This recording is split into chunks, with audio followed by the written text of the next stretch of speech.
A responsabilidade internacional do Estado surge quando um país viola obrigações assumidas perante o direito internacional, especialmente aquelas relacionadas à proteção dos direitos humanos.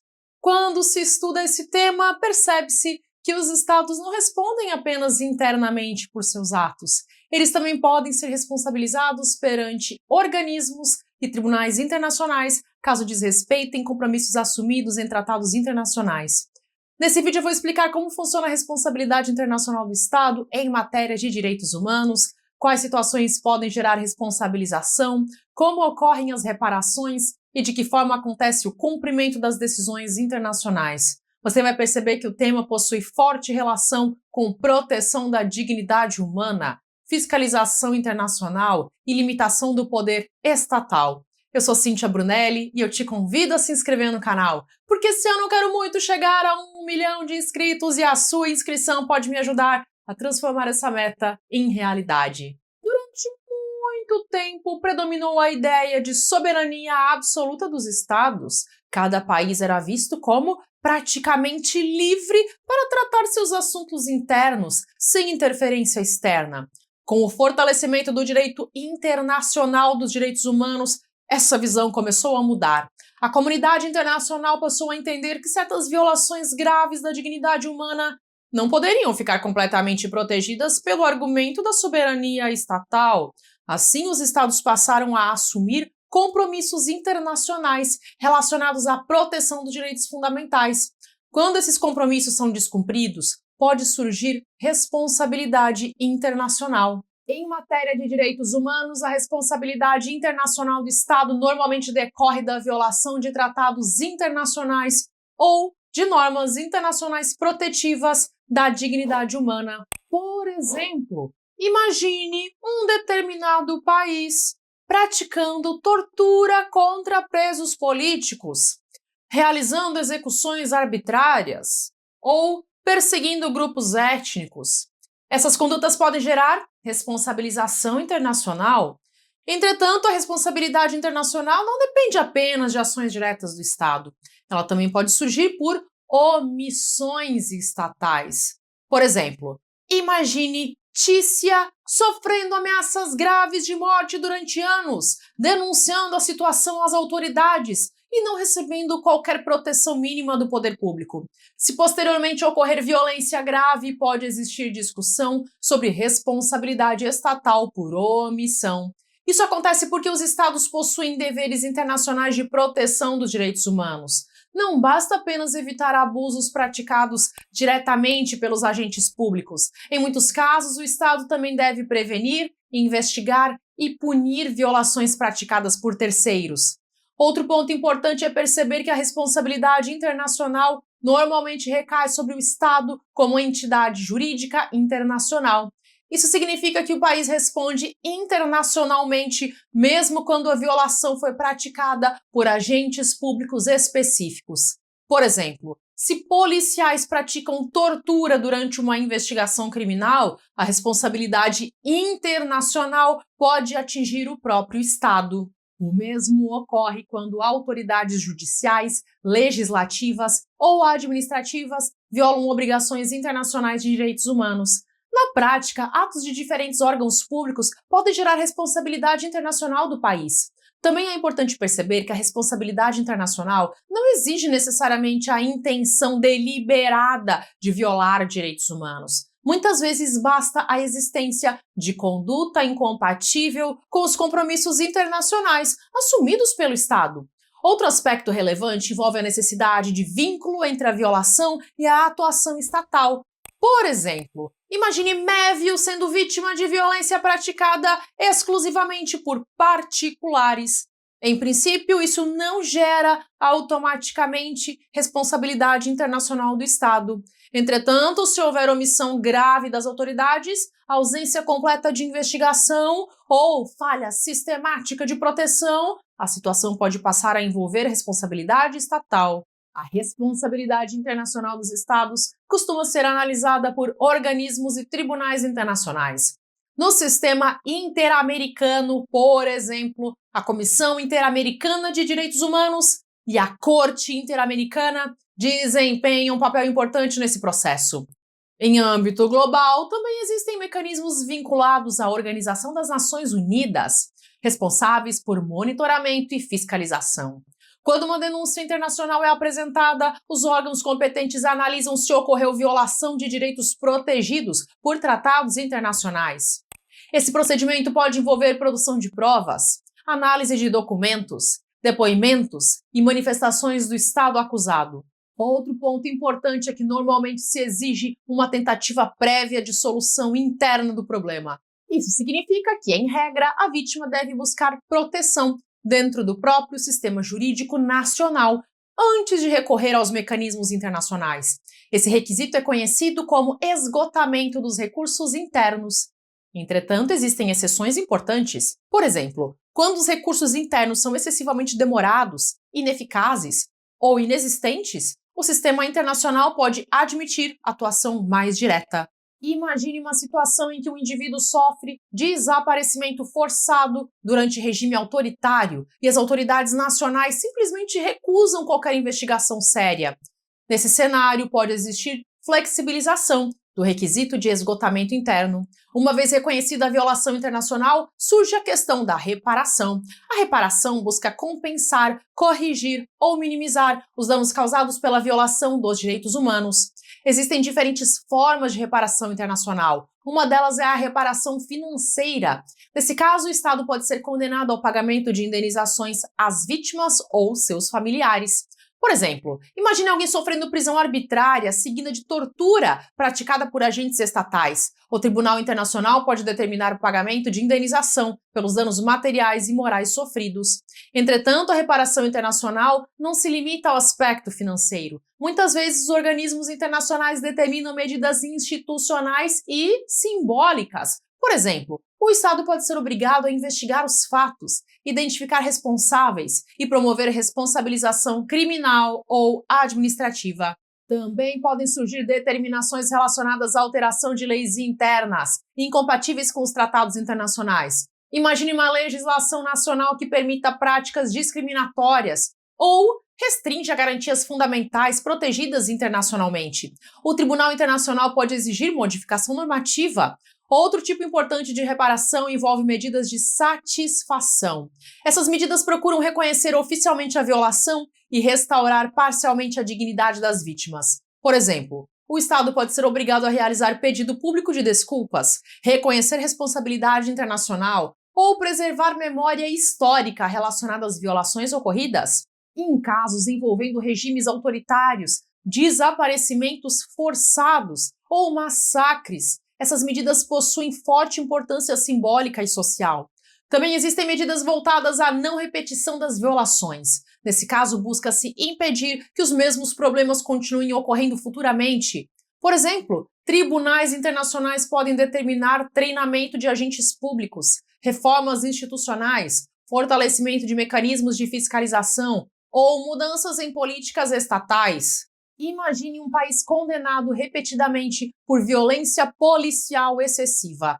A decisão internacional pode exigir capacitação de forças de segurança e criação de mecanismos de controle mais eficazes. Outro ponto importante envolve o cumprimento das decisões internacionais. Em teoria, os estados que aderem aos tratados internacionais assumem a obrigação de cumprir as decisões e recomendações dos organismos internacionais competentes. Entretanto, na prática, o cumprimento nem sempre ocorre de maneira rápida ou completa. Alguns países cumprem integralmente as determinações internacionais. Outros apresentam resistência parcial ou até descumprem certas medidas. O cumprimento pode envolver dificuldades políticas, econômicas ou institucionais. Por exemplo, alterar leis internas, reformar instituições públicas ou investigar fatos antigos pode gerar tensões políticas relevantes. Mesmo assim, o descumprimento das decisões internacionais costuma gerar desgaste diplomático e pressão internacional. Além disso, a persistência das violações pode aumentar a fiscalização internacional e prejudicar a imagem do país perante a comunidade internacional. Outro aspecto importante é perceber que as decisões internacionais frequentemente influenciam os tribunais nacionais. Mesmo quando existem dificuldades de cumprimento integral, os julgamentos internacionais costumam produzir efeitos jurídicos e políticos relevantes. No Brasil, por exemplo, decisões da Corte Interamericana de Direitos Humanos já influenciaram debates sobre violência policial, sistema prisional, desaparecimentos forçados e proteção de grupos vulneráveis. Também houve impacto sobre interpretação de normas jurídicas internas. Outro tema importante envolve a chamada responsabilidade agravada. Em determinadas situações extremamente graves, como genocídio, desaparecimentos forçados sistemáticos ou tortura generalizada, a responsabilização internacional adquire dimensão ainda mais intensa. Essas violações costumam gerar forte mobilização internacional e maior pressão diplomática sobre o Estado envolvido. Também é importante perceber que a responsabilidade internacional não se confunde com responsabilidade criminal individual. Quando um Estado é responsabilizado internacionalmente, isso não significa automaticamente condenação penal de agentes públicos específicos. A responsabilidade estatal possui natureza própria dentro do direito internacional. Entretanto, em certas situações, indivíduos também podem ser julgados criminalmente em tribunais internacionais específicos, como o Tribunal Penal Internacional. Outro aspecto relevante é que a responsabilidade internacional pode decorrer tanto de atos comissivos quanto omissivos. Atos comissivos envolvem ações estatais diretamente violadoras de direitos humanos. Já os atos omissivos envolvem a ausência de atuação estatal quando existia dever jurídico de agir. Por exemplo, imagine uma situação em que autoridades possuem pleno conhecimento de condições desumanas em determinado presídio e permanecem completamente inertes durante anos. Isso pode gerar responsabilidade internacional por omissão estatal. Também merece destaque o dever de investigação. Em casos graves envolvendo tortura, execução arbitrária ou desaparecimento forçado, os Estados possuem obrigação internacional de realizar investigação séria, imparcial e efetiva. Investigações superficiais ou meramente simbólicas podem ser consideradas insuficientes. Outro ponto importante envolve a proteção das vítimas durante os procedimentos internacionais. Muitas vezes, pessoas que denunciam violações sofrem ameaças ou perseguições. Por isso, organismos internacionais podem adotar medidas de proteção urgentes. Também existe crescente preocupação internacional com a proteção de defensores de direitos humanos, jornalistas e lideranças sociais ameaçadas. Outro aspecto interessante é perceber que a responsabilidade internacional contribui para o fortalecimento dos próprios sistemas jurídicos internos. Quando o Estado é fiscalizado internacionalmente, aumenta a pressão por melhorias institucionais, fortalecimento democrático e respeito às garantias fundamentais. Além disso, decisões internacionais frequentemente influenciam mudanças legislativas e administrativas. Por exemplo, condenações internacionais podem estimular reformas policiais, melhoria do sistema prisional ou criação de políticas públicas mais protetivas. Outro ponto relevante é que a responsabilidade internacional ajuda a consolidar padrões mínimos de proteção da dignidade humana em diferentes países. Mesmo existindo diferenças culturais, políticas e econômicas entre os estados, certos direitos fundamentais passam a ser reconhecidos como essenciais pela comunidade internacional. Na prática, isso fortalece a ideia de que determinadas violações não podem ser toleradas, independentemente do contexto político interno. Também é importante perceber que a responsabilidade internacional não elimina a importância da proteção nacional dos direitos humanos. O sistema internacional funciona de maneira complementar.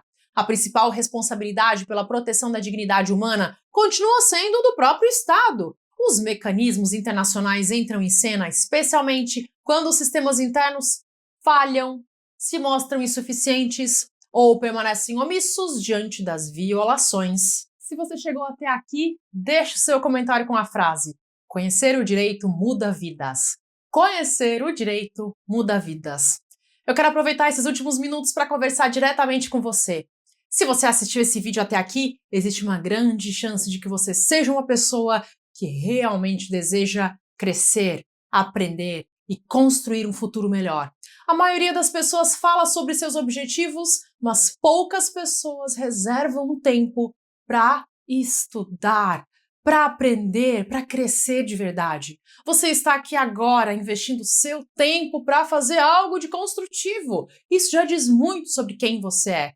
Talvez você esteja começando agora, talvez você já tenha tentado estudar para concursos públicos antes, talvez você já tenha passado por momentos em que você sentiu que estava avançando devagar demais, e talvez até já tenha pensado que algumas pessoas parecem aprender mais rápido do que você. Mas a verdade é que a aprovação em concurso não é uma competição para descobrir quem nasceu mais inteligente. Na maioria das vezes, os resultados aparecem para quem consegue continuar estudando. Quando a empolgação inicial passa, os resultados aparecem para quem escolhe seguir em frente, mesmo nos dias difíceis. Por isso eu quero te pedir uma coisa: continue, mesmo que seja um passo de cada vez. Mesmo que hoje você consiga estudar apenas alguns minutos, continue. E se esse conteúdo está te ajudando, compartilhe esse vídeo com outras pessoas que também deveriam conhecer o direito. Você pode ajudar alguém que está perdido, sem direção ou sem saber por onde começar.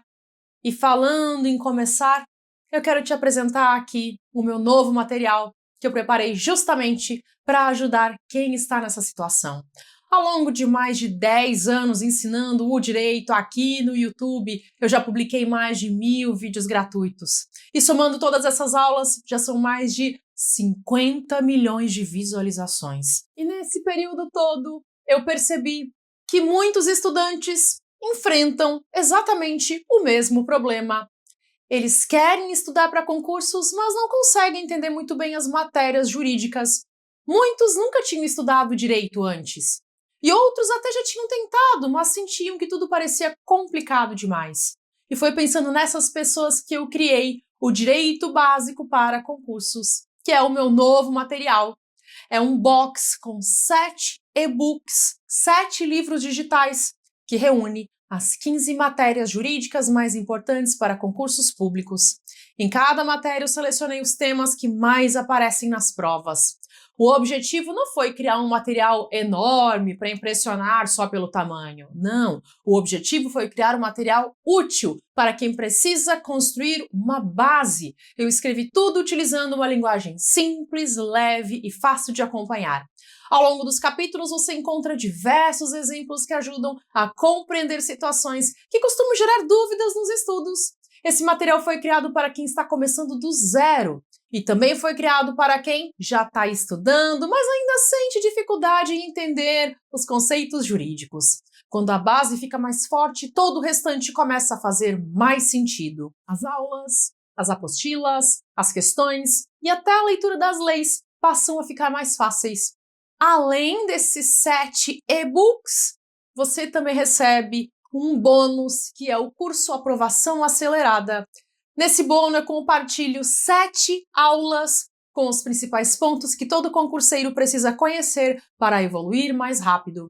Você vai aprender como criar uma rotina de estudos que funciona, como estudar com mais foco e menos cansaço, como memorizar melhor os conteúdos, como estudar leis e códigos, como definir o seu caminho nos concursos, como desenvolver a mentalidade de quem realmente passa e quais técnicas ajudam a aprender mais rápido. Tudo isso foi pensado para complementar o aprendizado dos e-books e ajudar você a aproveitar melhor o seu tempo de estudo. Então, no Direito Básico para Concursos, você tem 7 e-books com as 15 matérias mais importantes para os concursos públicos e 7 aulas de como aprender a estudar melhor. E a compra possui garantia de 7 dias. Você pode acessar, você pode ler todos os materiais, você pode ler os 7 e-books e decidir se esse material é para você ou não. Se você quiser conhecer o Direito Básico para Concursos, o link está disponível na descrição desse vídeo aqui. Mas eu também quero deixar uma coisa muito clara. Eu não quero que você se sinta pressionado a comprar nada. O mais importante é que você continue estudando. Se o Direito Básico para Concursos fizer sentido para você, ótimo. Na minha opinião, ele é a forma mais rápida de construir uma base para concursos. Mas ele não é o único caminho. Você também pode continuar aprendendo através dos conteúdos gratuitos que eu publico aqui no canal. Existem centenas de vídeos disponíveis e diversas playlists organizadas por tema aqui no meu canal do YouTube. Se você assistir alguns vídeos por dia, mesmo que sejam poucos minutos, todos os dias, em pouco tempo você vai perceber uma grande diferença no seu conhecimento. O importante é não ficar parado. O importante é criar o hábito de aprender um pouco todos os dias. Muitas pessoas subestimam o poder da constância, mas é justamente a constância que transforma resultados. Então escolha um caminho e siga em frente. Estude através dos e-books, estude através dos vídeos gratuitos aqui do canal, ou combine as duas estratégias. O importante é continuar avançando. Eu acredito que você é capaz de chegar mais longe do que você imagina. E se você chegou até esse momento do vídeo, existe uma boa chance de que você seja uma pessoa determinada. Mesmo que às vezes você não reconheça isso em si mesmo, continue acreditando no seu potencial, continue investindo no seu futuro, continue dando um passo de cada vez. Agora eu quero te convidar para assistir a lista de vídeos gratuitos que eu vou deixar disponível para você clicar e aproveitar. Escolha pelo menos mais um vídeo para assistir hoje. Esse próximo passo pode ser exatamente o conteúdo que estava faltando para você compreender melhor um assunto importante. Aproveite essa oportunidade e continue aprendendo. Até!